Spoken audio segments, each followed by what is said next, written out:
Quand on ressent ce vide intérieur, la première réaction, souvent, c'est de vouloir qu'il disparaisse. On veut le remplir, le faire taire, l'éviter à tout prix, parce que ce vide fait peur. Il donne l'impression qu'il y a quelque chose de cassé à l'intérieur, comme s'il manquait une pièce essentielle. Et si on s'arrête un instant, si on regarde ce vide autrement, il raconte une autre histoire. Ce vide n'est pas ton ennemi. Il n'est pas là pour te détruire. Il est là parce que quelque chose en toi a eu besoin de se protéger. Souvent, ce vide arrive après trop d'émotions, après avoir trop donné, après avoir trop ressenti, après avoir trop tenu, sans jamais avoir soufflé. Alors, le corps dit stop. Il coupe le son, il baisse l'intensité, il met de la distance.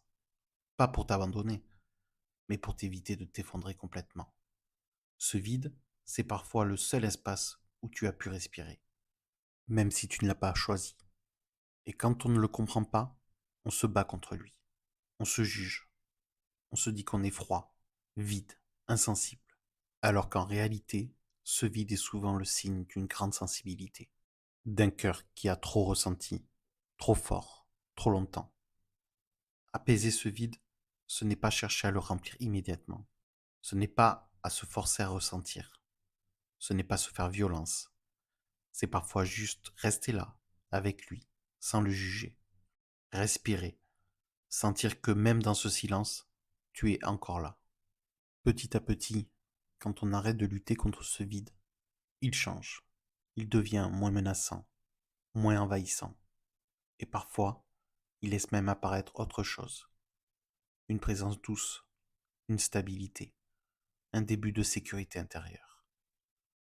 Dans le prochain épisode, on parlera de comment apaiser ce vide, sans chercher à le combler à tout prix, avec des gestes simples, progressifs, respectueux de ton rythme.